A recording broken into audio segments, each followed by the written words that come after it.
Hello, welcome to episode number, I believe, 389 of the TEW 2020 Challenge Run. This is going to be Monday Night Raw for week 4 of July 2023.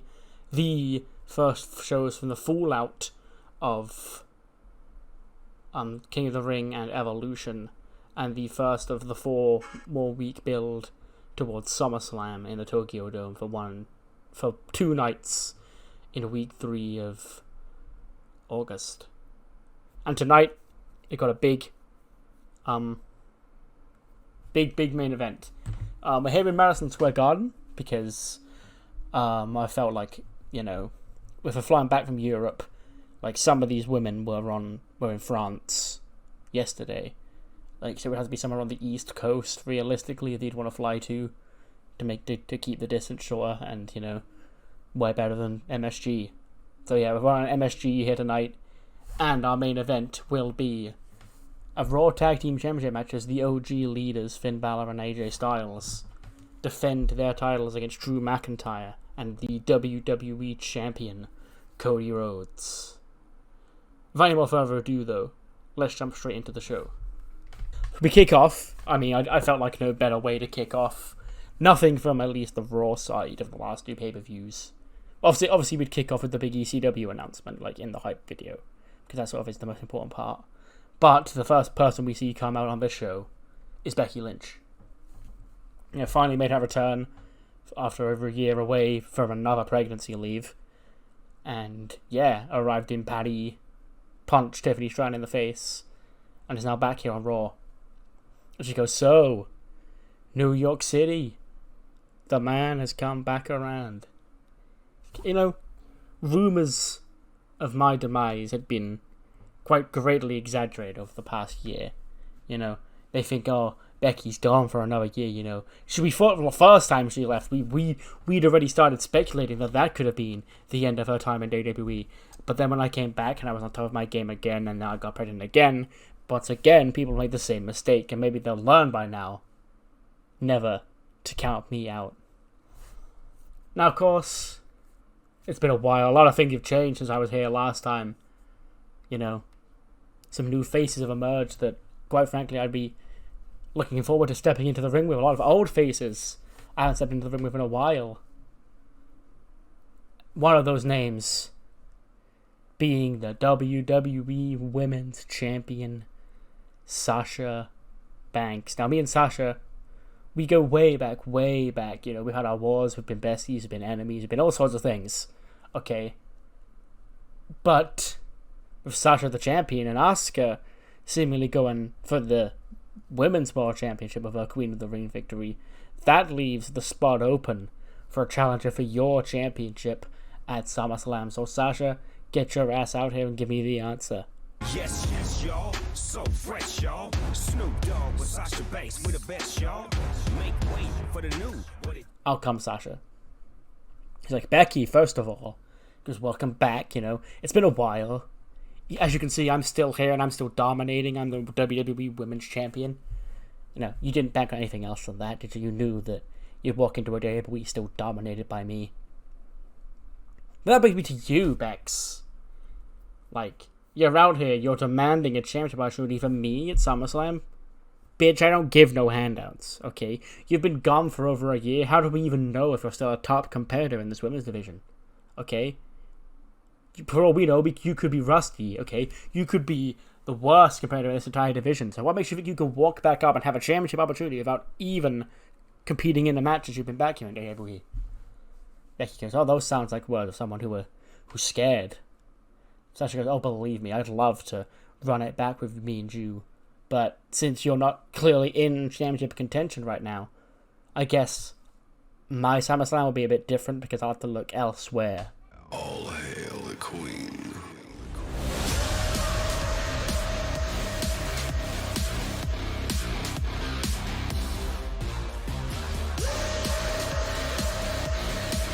Out comes Charlotte. She's like, whoa, pause, hold it up, girls, okay. Us three, a lot of history, go back here, a lot of history. Okay, but Sasha, you're coming out here and you're giving it a lot of talk for quite frankly, someone who's a coward themselves. And Sasha sort of looks at her confused. Like, no, I'm serious, okay? Because how could you ever forget winning that championship at Money in the Bank in London? No, what a moment, okay? Sasha Banks finally beats Big Bad Charlotte Flair on pay-per-view to become a champion here in WWE. Bravo.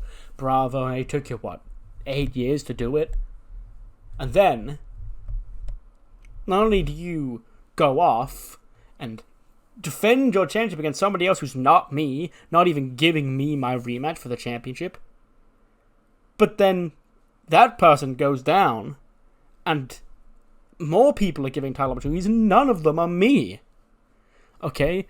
So quite frankly, Sasha, you don't have to look very far to find your challenger for the WWE Women's Championship, because I'm kind of on a roll lately. I wanted Evolution last night, okay? So maybe it's my turn. Becky, great to have you back here. Maybe one day I'll get to smack you up into the ring again, like old times, but for now, get out of my ring.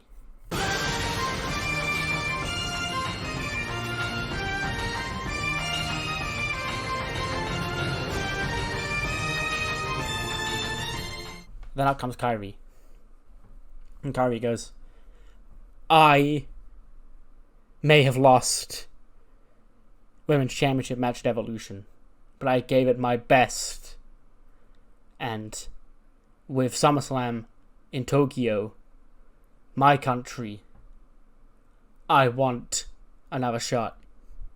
Charlotte goes, bitch, didn't you just lose? And then Kairi just looks at Charlotte, and then she gets smacked in the face.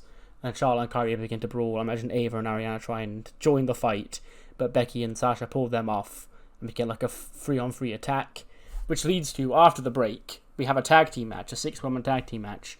Charlotte, Ariana, and Ava against Sasha, Becky, and Kairi. Becky's first match in over a year. Let's see how she does. She's really the one that I'm keeping an eye on here, because I didn't want to thrust her straight back into a main event match, because she might have that ring rust note. So, a 6-woman tag seemed the best way to do it. Gets an 84, that's fine. Okay. And it is Becky, Sasha, and Kairi who pick up the win, of course. Becky submits Ariana, but this actually probably wouldn't have it be Becky. Sasha would pin Ariana, or submit her, or whatever. But Sasha would get the win, yes. Ariana goes with the weak link, apparently. Kairi gets an 85, Sasha gets a 90, Becky gets an 87. Okay, that's pretty good. 61 for Ava, 38 for Ariana, and an 89 for Charlotte. Did Becky get penalized by anything? Yeah, she's being rusty, but still got an 87. So it's fine. Once she shakes that off, then she'll be good to go. We then see Randy Orton. He's walking through the hallway. He's walking past a bunch of people in the hallway. And he walks past Brooks Jensen and Otis. And in the background, you can just hear one of them they're laughing at each other. And one of them will just go, yeah. And then Randy would snap his head around each time and I go, what was that? And he goes, well, me and Otis were just chatting, nothing. And Randy just gets into the face of Brooks Jensen and goes, were you guys mocking me? And Brooks goes, no, Randy, but why? I mean, you beat me already. Why were we mocking you? Because, you're walking around here like these two arrogant kids who've not really accomplished anything in WWE. And then it was like, well, I was WWE champion. And Randy goes, well, that was for like a week, okay. Now, you're contented to sit back here and, sit in catering, Randy, I wouldn't say that word. Obsessing over, girl groups? Okay. But I'm an embarrassment, okay? But you're looking at me like I'm the joke because I lost to that LA Knight kid, okay? Well, I'm glad you think it's funny, because I'm still one of the greatest to ever do this while you two are irrelevant, okay? And as for that LA Knight kid, good job, he won King of the Ring. Great for him, he's going on to SummerSlam to perhaps win his first World Championship, a belt of which I've already won 14 of. Okay? Now, you can get on away from me, because, quite frankly, I'm sick of looking at your face. And as for that LA Knight guy, he's a SmackDown guy. So here on Raw, I don't want to hear anybody say his name. Say his name and he appears. I believe in Joe Hendry. Joe Hendry's like, sup, Randy? So, I've been thinking, it's actually a good job you said my name, because I've been thinking, okay, like, you seem a little bit down right now. And I've been a big fan of yours for a while, you know, the Viper, I love the Viper. You do the pose and all that stuff. I'm thinking, what if we made a great alliance? RK Joe. And Randy just sort of looks at him all disgusted, looking at his shit-eating grin. And he goes, I'll tell you what, kid. I'll pass on the tag team, but I'll accept beating your ass tonight. And then Randy just sort of walks off, and Joe Hendry's like, well, fine. I'll see you in that ring, Randy. Then pull up backstage. The Nightmare Factory bus pulls in. Out steps Cody in the tracksuit, Brandy, and Pharaoh. Pharaoh's here. Big night here in MSG. Kathy Kelly walks up. She goes, Cody, you know, tonight, big main event here in Madison Square Garden. You get the chance to become a double champion here in WWE. How does that make you feel? Then when Cody starts to talk, Drew walks in. He puts his arm around Cody. He goes, you know, he feels great, you know. Did you know, little known fact, Kathy Kelly, this wouldn't actually be the first time that Cody Rhodes and Drew McIntyre won tag team gold here in WWE. You know, back in my day, we were two handsome young men with bright futures in front of them. And now here we are 13 years later, and we're two handsome, relatively old men with great careers behind them, but still more to look ahead of. And Cody goes, and of course, last time I came to Madison Square Garden for an episode of Raw, Kathy, it was my chance to finish my father's story and fulfill his legacy. On that night, I failed. Then he holds up the bell. He's like, but tonight I bring the gift home. And Daddy, the American Nightmare is entering MSG tonight, and he's going to leave with not one, but 2 championship titles. And then Cody, Brandy, and Pharaoh walk off, and Drew sort of lingers around. He goes, yeah, you are, Cody, yeah, you are. And then Kathy does the thing like where she just sort of like slowly moves the mic back around to Drew. And he goes, you know what, Kathy? Feeling great tonight. You know, it's going to be a great night. Drew McIntyre's going to win a championship, and I promise you, come the end of the night, another moment in the history of the Rhodes family will be cemented in Madison Square Garden. Another moment that the Rhodes will never forget till the day he dies. It's going to be a good time. Then he follows Cody, Brandy, and Pharaoh back in. We then get a 70 rated match. Oro Mensah is stood in the ring, and then his opponent is Zergus. We've dropped the Mighty, because, you know, Zergus the Mighty is a silly babyface dragon name, so he's just Zergus now. And he's in the ring and he destroys Oro Mensah in 2 minutes with the Betrayal, you know, a very apt tag finisher name, not tag team name. And yes, Zergus gets a 78 to 49 for Oro Mensah. Then after the match, our ringside correspondent Jimmy Smith enters the ring. And he says, Zergus, you know, it's, what, 100? I'm pretty sure I only rated Zergus on this as well, so that's fine. He gets to go, Zergus, you know, for 48 hours, the whole world wants to know, you know, Humberto thought you were a brother to him, and Zaya and Akira, you know, they brought you into this company, and everyone wants to know why. Why did you attack Humberto Carrillo? And Zergus just looks down at Jimmy, and he just goes to leave that answer. He just like snarls. And as he goes to leave, he comes back in, he grabs him by the throat, and he hits poor Jimmy Smith with a chokeslam. And then security, referees, and all these people run out to try and check on him. Rick Boogs runs out, the assistant GM, and he like gets in the face of Zergus. It's like, what the hell are you doing? What the hell are you doing? He's not a wrestler. What are you putting your hands on him for? And then Zergus sort of just stares back at Rick Boogs, grabs him by the throat, chokeslams him, and then he leaves us, leaving both Rick Boogs and Jimmy Smith laying in the ring. But we never did get an answer from Zergus. We then get a backstage interview. Kathy Kelly, she's with just Zelina Vega of the LWO. She goes, that big week for the LWO. And she goes, Ray, okay. Ray gives us his blessing to go ahead and use the LWO name. We're going to do the name of the LWO proud because he's got more business with his asshole son to take care of. Kathy, okay, I mean, being a parent seems like stressful work as it is. But now we are going ahead. Me, Andrade, Cruz, Joaquin, and then Kathy goes, oh, I'm ready to ask you questions, like about Conan and this Jorge Santana. And Cena goes, well, I'm assuming that's something Ray set up. Like, because him and Conan, obviously they're best friends. Like, obviously me, Andrade, Cruz, Joaquin, and all of them, we don't actually know what dealings Ray's making with the group. But I do probably have a match tonight, and like, I'm going to do my best to put the Latino World Order on the map. And then in walks another new one we've never seen before. And she goes, hola, and offers a handshake out. And Cena looks at her confused, like slowly like reaches her hand out to accept the handshake, and she's like, hola, do I know you? And she's like, oh, pardon my man. He's like, I'm Beatriz Vargas, and I'm your tag team partner tonight. Cena goes, say what? Okay, tag man? I don't have a tag team partner. I'm doing single stuff, and I don't do tag team, and I don't even know who you are. Okay, and she's like, oh, it's okay, ask Ray, he'll know. It's Conan sent me. She's like, okay, that seems weird, but I would have liked to have let it be known that I'm having a tag match tonight, not a singles match. And I knew I was wrestling, but she's like, yeah, us two face Nikki Cross and Alexa Bliss. See you later tonight. And she leaves. And he's like, well, that's a thing apparently, Kathy. I didn't know.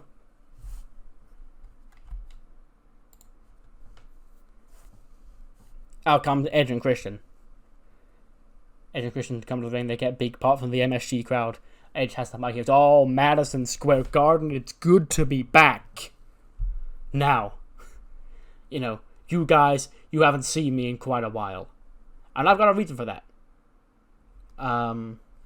Because I stepped into the ring with Gunther at Backlash in Puerto Rico, and Gunther messed me up. Okay? And being in the ring at my age with a guy like Gunther, reality really sets in on you. And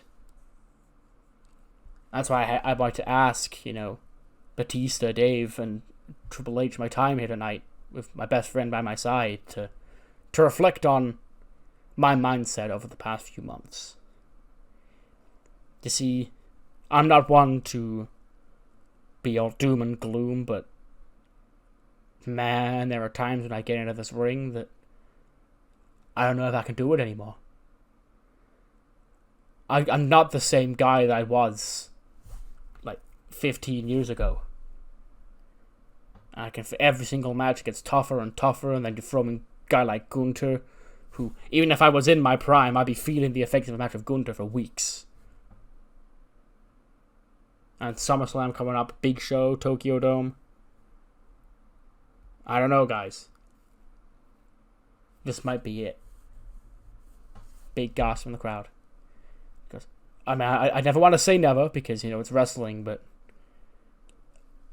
after the months I've had, I need to live my life and wrestle each match as if it could be the last time you see Edge in the ring.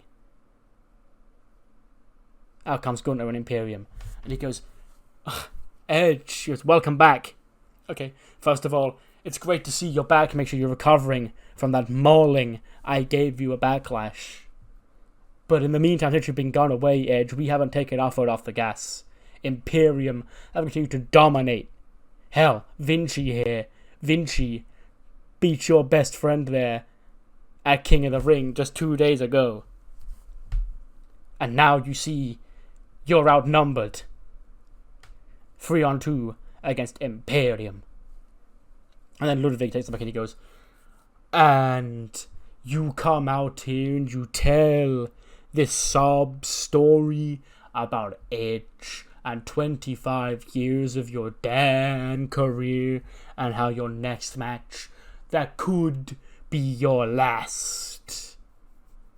Well, I can't think of a more fitting way to have your career come to an end than by me, Ludwig Kaiser, and Imperium collecting your career and ending it on our terms. Then Edge laughed. Okay, yeah, I saw that coming, kid. Okay, you remind me a lot of myself. Radar Superstar. I see a lot of that guy in you. You got that killer instinct, that vibe to win. Okay, and you're a confident young man. All of you are, and with good reason, because you're all insanely talented and insanely good, and maybe even at this point in my career, better than I am. But there's one thing that I have that none of you three have, and that's heart. And there's a bigger, more important thing that I have that you guys don't have. And that's them. Pointing out to the crowd. You see, you can come out here all you want and talk about the mat being sacred and coming to collect whatever you want. Material possessions is what you are in this business for. You know what I'm in this business for? To give back to everybody who's given me, who's been supporting me, love and support, and for the highs and the lows of the last 25 damn years. Okay?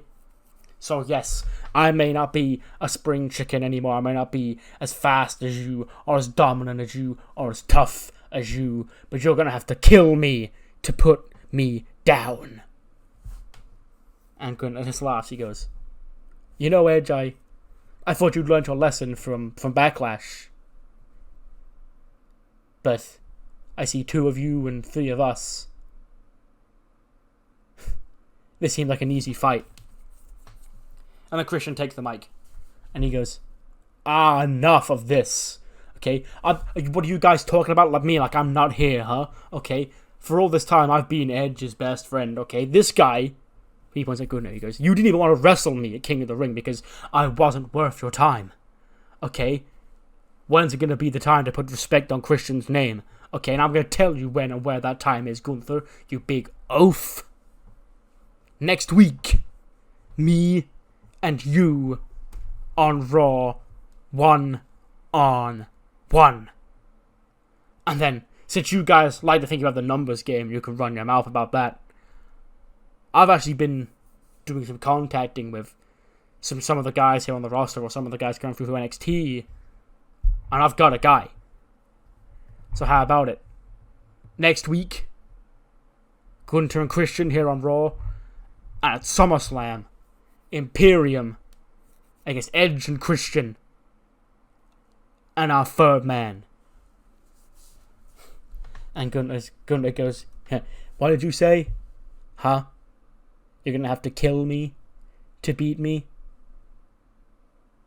Your funeral. And then he just slams the mic down, Imperium leave. But yes, 2 big matches announced. Christian versus Gunther next week on Raw. And then at SummerSlam, it will be all of Imperium against Edge, Christian, and a 3rd man. Christian says he's found a 3rd man. Okay, let's see what he's cooking. Then head backstage. Batista's with Boogs. Boogs is getting put into a ambulance or whatever and being taken to the hospital after he got attacked by Zergis. He goes, okay, look after him, he's delicate. Look after him. He turns around and Rhea Ripley's there just staring at him. And he goes, Rhea? She goes, don't you Rhea me, Dave. What's going on around here, huh? And Batista's like, what? First of all, I get suspended from this company for a month for putting my hands on some stupid official who's getting in my way, had no business being in my business. That takes me out of Money in the Bank and out of Queen of the Ring. And now you're making a number 1 contenders match next week. Becky Lynch, Charlotte Flair, and Kairi Sane, and not me, not Rhea Bloody Ripley. Huh? Kairi was the one who lost at Evolution, Dave, not me. You put me in that match at the last minute because I was doing you a favor, because your original challenger who you picked over Rhea Ripley wasn't able to wrestle. You got Charlotte. I beat her already. Okay?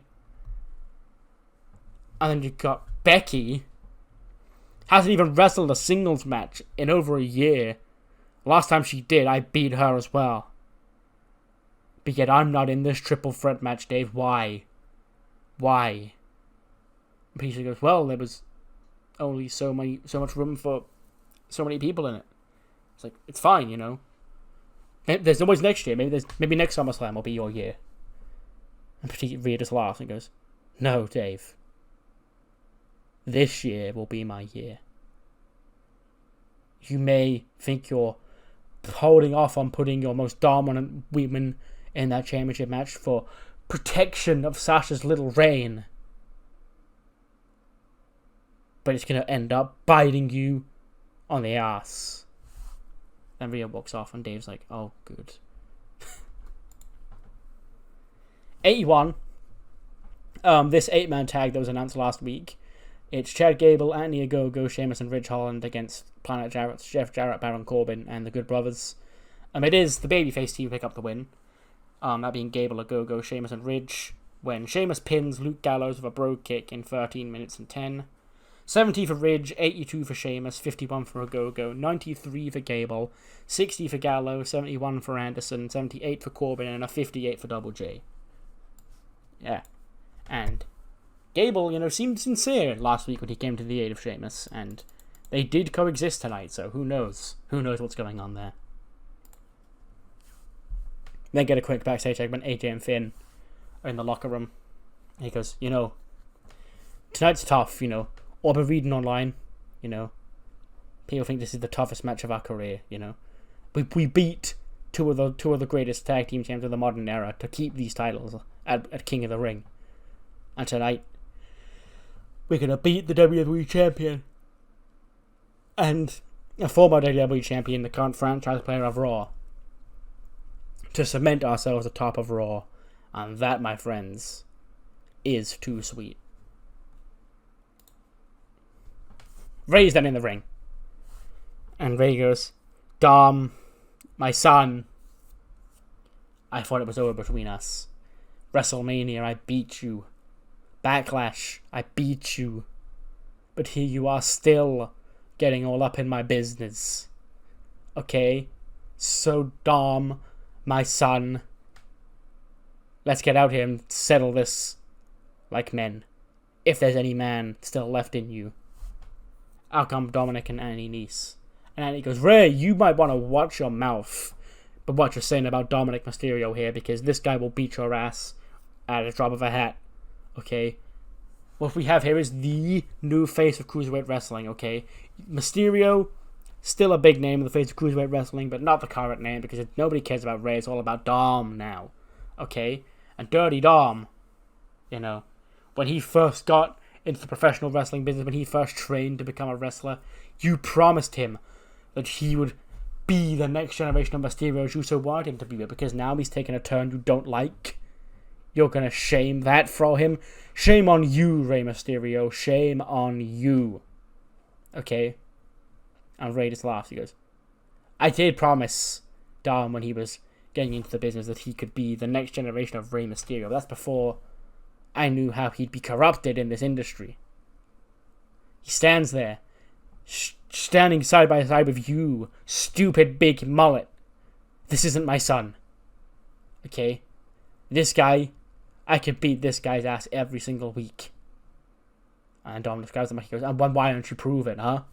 Dad, why don't you prove it? If you really think you're so much better than me, put your damn mask on the line against me one more time, Dad. And then we'll see, huh? Then we'll see who's the real best Mysterio in professional wrestling. And Ray goes, son, I have to get back to you on that. Because you're gonna want, if you want something from me, I'm gonna want something from you. And then Ray leaves, and Dom and Nice are like, okay, well, what does he want, huh? Ray's left us hanging. 100 rated segment. Outcome: AJ Lee, Anne-Marie Porter, and Kelsey Cook. AJ of her new underlings. And Chikara Jackson is just in the ring as AJ's opponent. She doesn't get an entrance. She's just there unceremoniously. AJ takes a mic. She goes, "Oh my god, it finally happened, girls! I finally won a Midcard Championship for the women. Now, you see, back in my day, nothing like this could have ever existed. Okay? The only reason that Women's Revolution kicked off the way it did is because I left. Okay? There was always a quota for what people had of the best women on their roster. And once I left 8 years ago, immediately they called upon Charlotte and Sasha and Becky and all these big names who carried the Revolution to fill my spot because my shoes are just so big, I guess, that it takes 3 pairs of feet to fill them. And even then, people are still asking, hey, where's AJ? When's AJ coming back? I miss AJ. And now, after some little girl kept disrespecting me, her idol, the reason she's a professional wrestler to begin with, I knew I could spread words to the rest of the women's locker room. That's where these two come in. And Marie and Kelsey step forward. She goes, "You see, Roxy, unlike you, these two young ladies are good. These two young ladies understand that you've got to respect those who came before you instead of just passing over their head. Okay? These two appreciate me and everything I've ever done in wrestling, and that includes, unfortunately, bringing you into the business.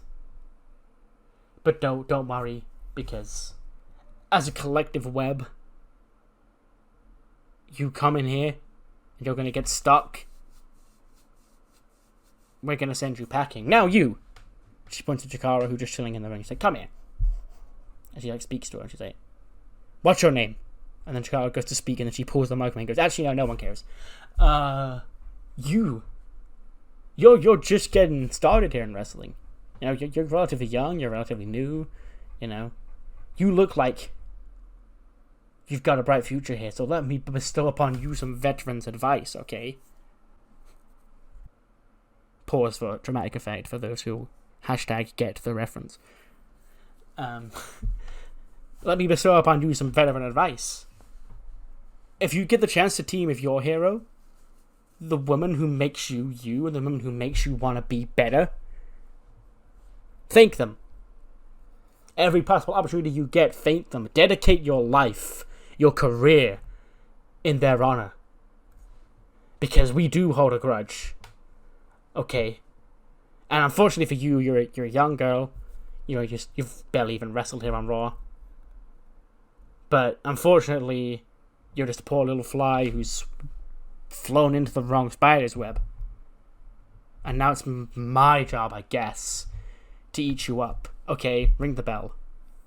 And then AJ does, and she just dominates. Wins the match in about 2 minutes 52. Submission with the Black Widow. 80 for AJ, 24 for Chikara, 69 ready for the match. I imagine the finish, of course. AJ locks in the Black Widow, takes Chikara to the ground. That version of the Black Widow. Chikara taps out, but AJ doesn't let go of the hold. She keeps the hold locked in, laughing as she does it. Then after the match, when the referee tries to pull her off, she gets off, and Marie and Kelsey get in. And then AJ looks at them both and goes, "Finish her off. She's all yours." And then they both thank AJ, and then the two of them attack Chikara Jackson, when outstorms Roxy. At this point, Chikara Jackson sort of just rolls away, she fades out of the scene. Because I don't want it to be construed that she's a partner of Roxy. She was just here to get her ass beat.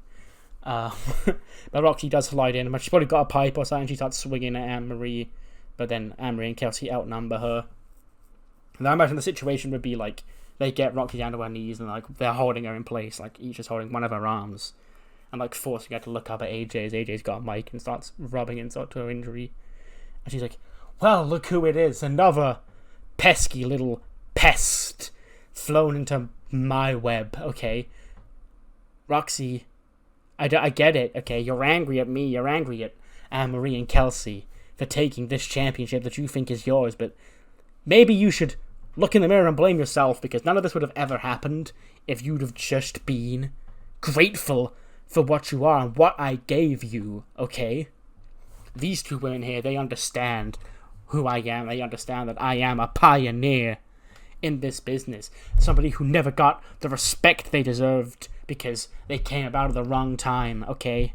They came about right at the dying days as the women's revolution was about to kick on, and instead of being revered as a goddess, like I should have been for actually kickstarting this damn thing, got people like you who looked up at me, only to, spit in my face once you actually made it to the top.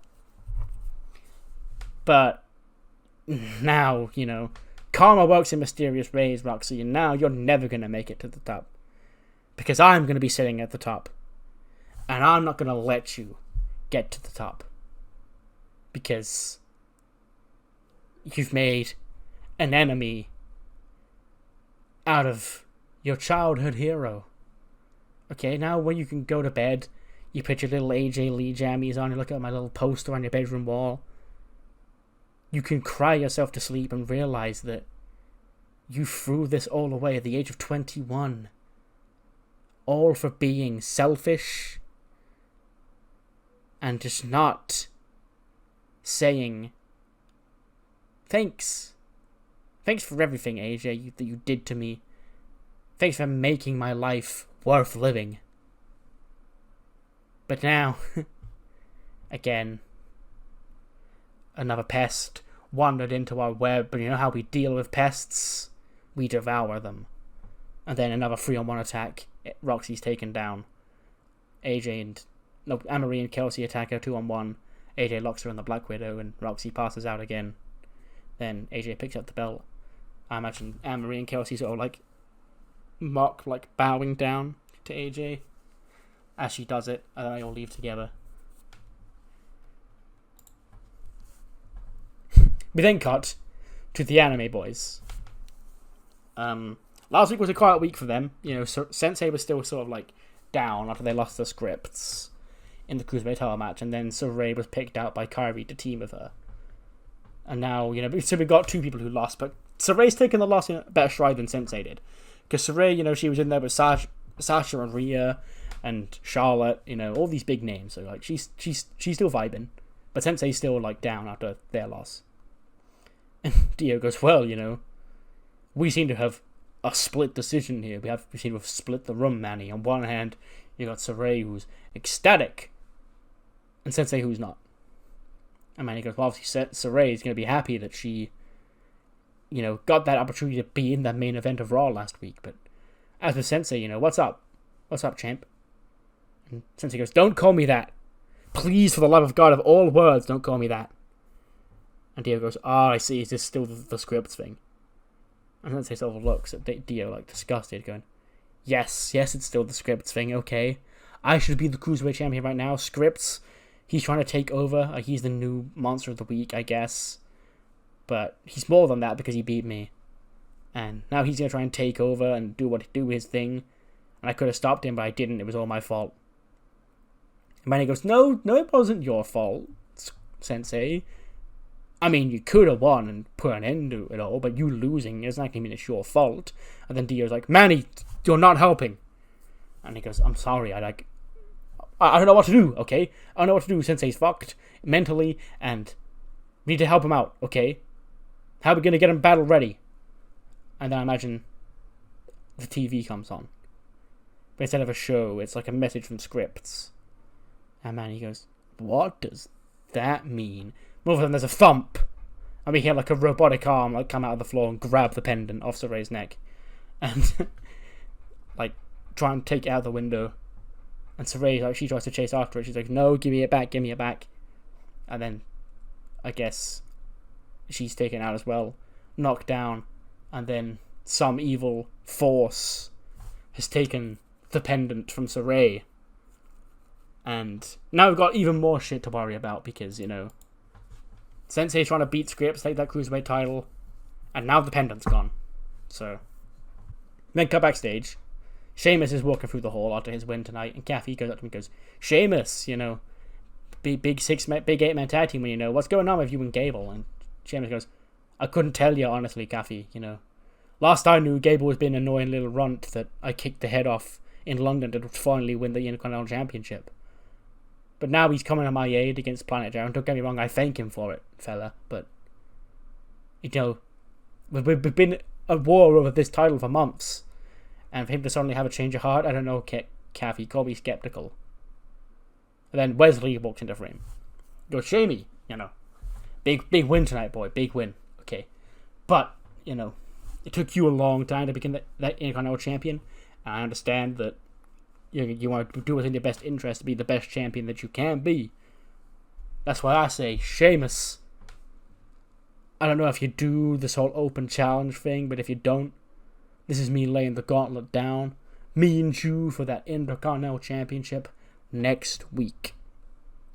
And Sheamus laughs. He goes, I don't turn down a fight any day of the week, fella. See you then. Then him and Wes Lee sort of nod at each other and walk off in separate directions. Gappy's just standing there in the middle all awkwardly when Montez Ford and Bianca Belair sort of walk into frame. She's like, oh, Tez, Bianca, you know, I want to get your thoughts about this past weekend. And Bianca goes, what? Okay. I know, I should have been queen of the goddamn ring, but I'm not because Asuka cheated with that mist stuff, okay? And, like, it's in my eyes. You see, I'm wearing these sunglasses now to cover it up because, you know, I'm still feeling a little... That's why I can't wrestle tonight, Kathy. I'd have loved to have wrestled in MSG in front of these fans, my little ESTs, but I can't because my eyes are a bit hurting. And Tez, you know, he's got a lot on his mind. You know, we gotta still trying to figure out when he's gonna cash in Money in the Bank and all that. And then Minoru Suzuki just walks up and stares down Montez Ford. And he just looks at the case. And he looks back in the face of Montez Ford and he goes, that should be Shinsuke's. And Tez goes, well, it's not Shinsuke's, it's mine, okay? And Suzuki goes, Shinsuke knows Tokyo Dome. You defend your Money in the Bank SummerSlam against Shinsuke Nakamura. And Montez Ford is like, what? Why would I do that, okay? Why would I defend my briefcase against Shinsuke, huh?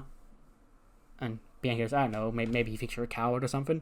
And Tez goes, I'm not a coward. I'll beat Nakamura's ass at SummerSlam. Tell him I'm there. Okay? And Suzuki just sort of like gives him a grin, chuckles, and walks off. And Bianca goes, Tez, what you doing? I wasted a wish to get you that thing. Don't you go blowing this away. He goes, trust me, B.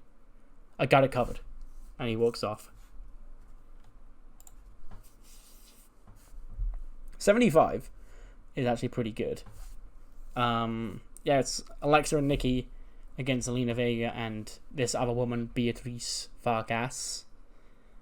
And the match goes for 8 minutes 10.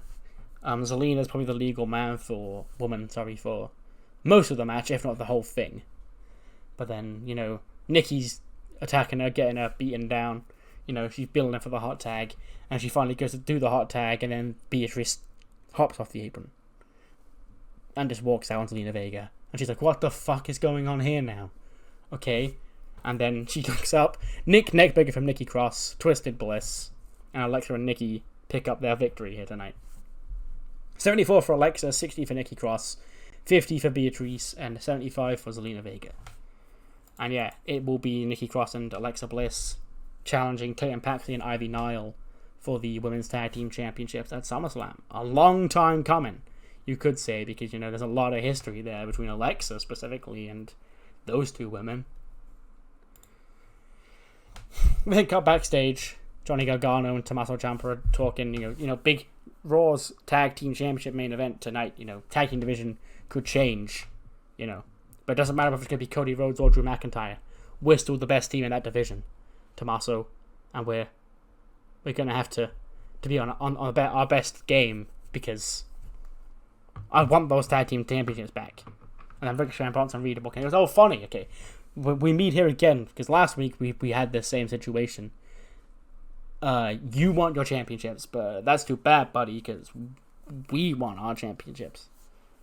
And Johnny goes, well, you know, me and Tommaso, we've got great respect for you two, and I'm hoping you two have the same respect for us. So next week, how about it in a tag team match?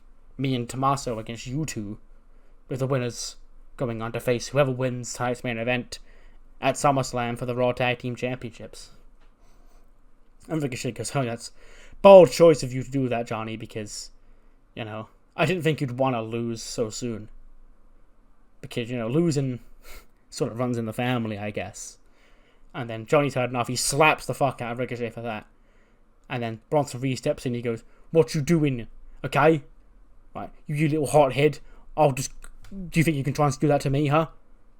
And then Tommaso gets in front of Bronson Reed. He goes, hey, tell your boy back there to behave himself, and then this won't happen, okay? And as for you, big boy, I ain't scared of you. I'll put you down myself. See you next week, big guy.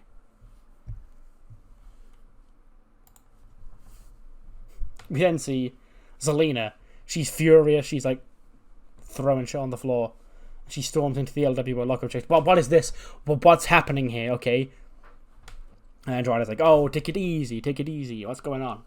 She goes, well, first of all, Ray, he leaves. Okay, he leaves to go take care of his son, which I get. You got far problems to do.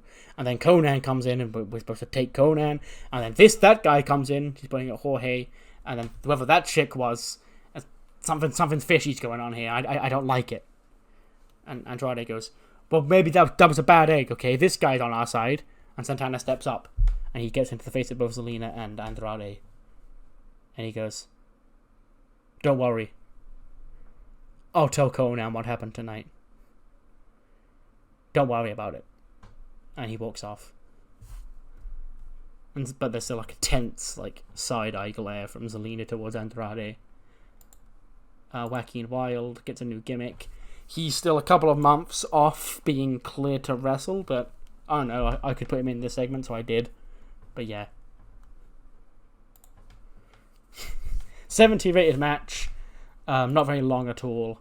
Randy Orton defeats Joe Hendry with an RKO in 6 minutes and 38 seconds. 81 for Randy, 70 for Joe Hendry.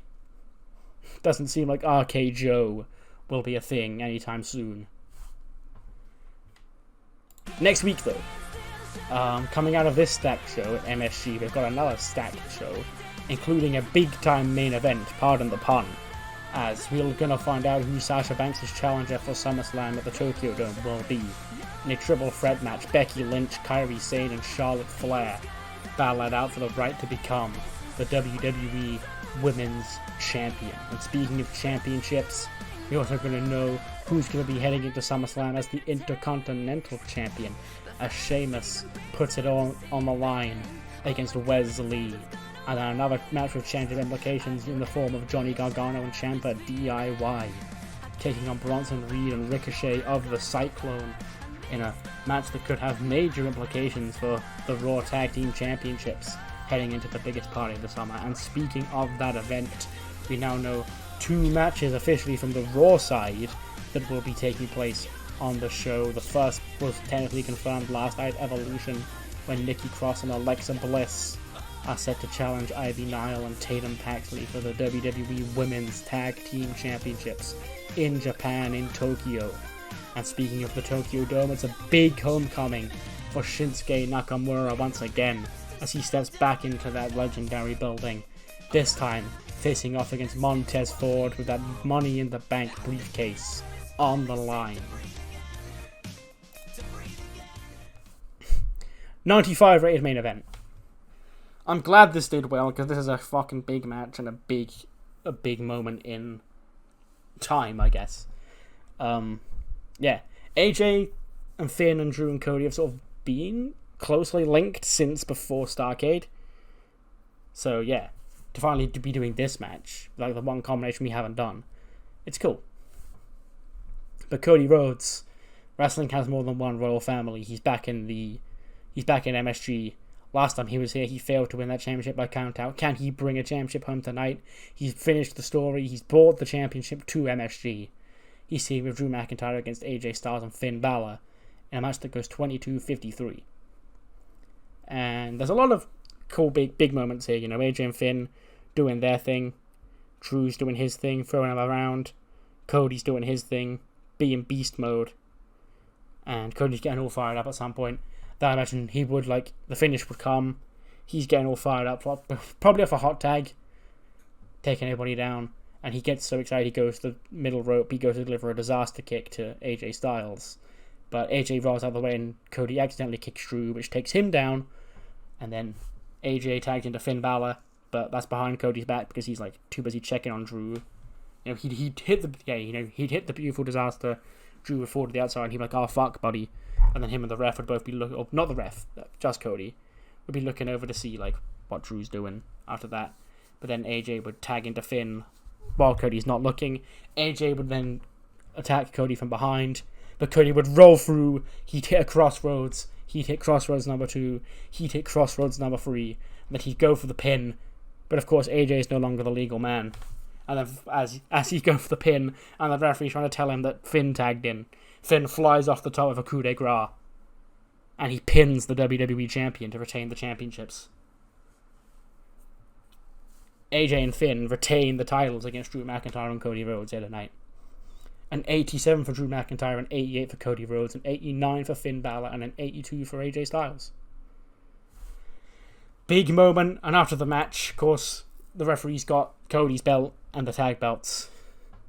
And Cody, you know, he takes his WWE title and he takes the 2 Raw tag titles and he gives them to AJ and Finn. And AJ and Finn are doing a 2-sweet. They're like, I imagine the situation is like AJ's on the right, Finn's on the left, and they've got the titles on their respective shoulders, and they're doing a 2-sweet in the middle of the ring like that. There's a gap in the middle. When Cody would come in, he'd have his title around his waist, and he'd throw in a 2-sweet as well, and the 3 of them would share a 2-sweet. In the background, though, Drew McIntyre's there. He's just watching on, shaking his head. You know, the only man without a title and the only man not in the club. And Cody would come over. He'd like, come on. He'd like try and call Drew over.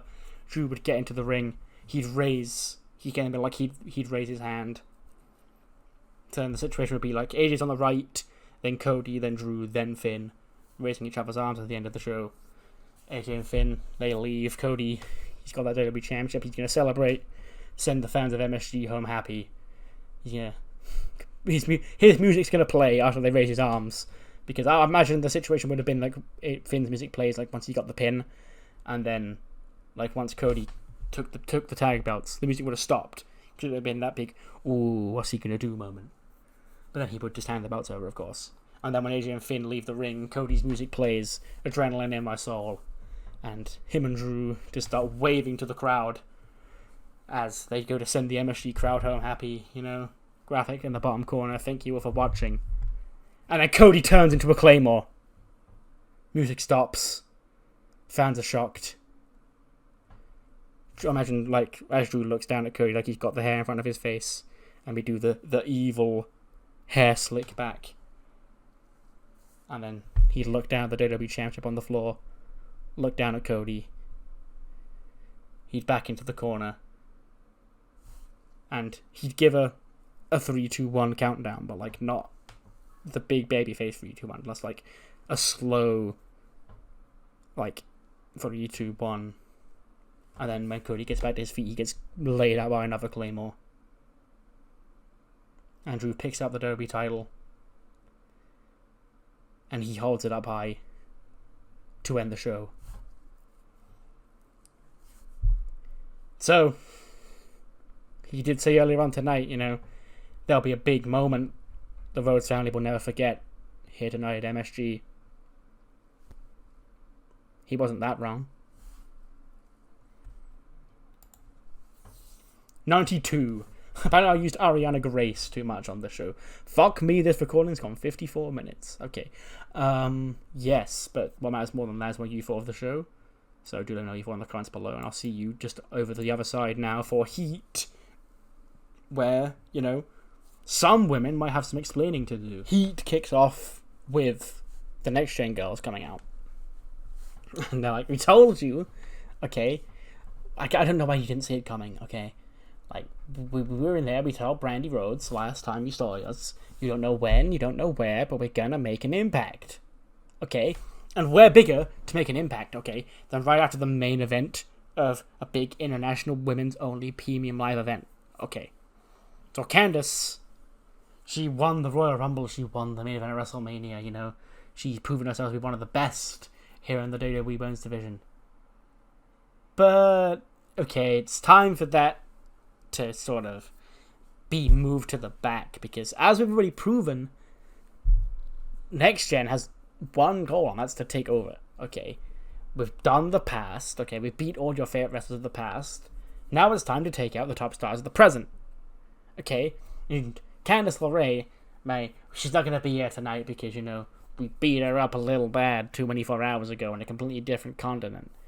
And yeah, then that Florence and those other two came out, and they got manhandled as well. So now it's time for the other two to be taught a lesson tonight by Big Nene Arizawa and Samantha.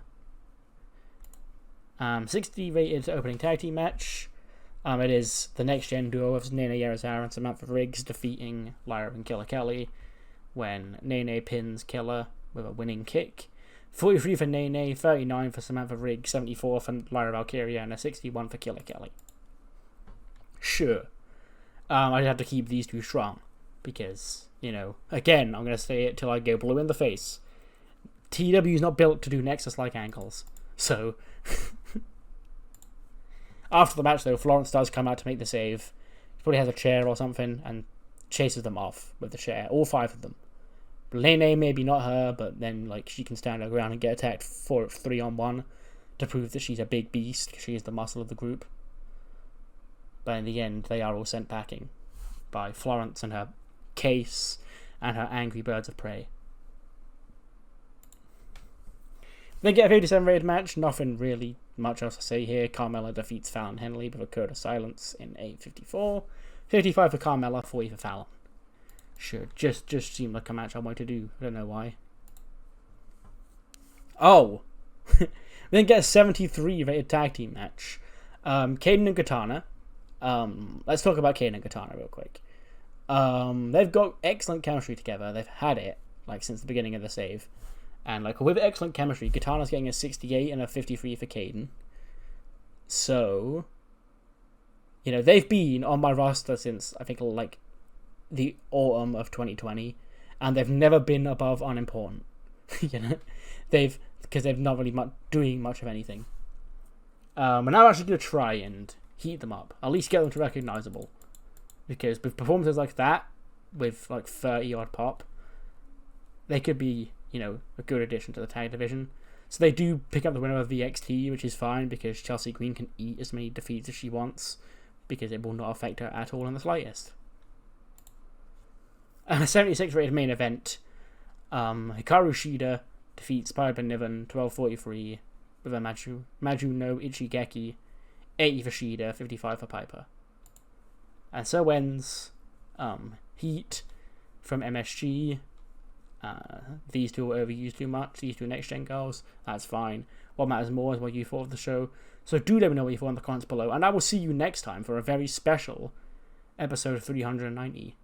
Because it will be the first episode of the new ECW. See you then.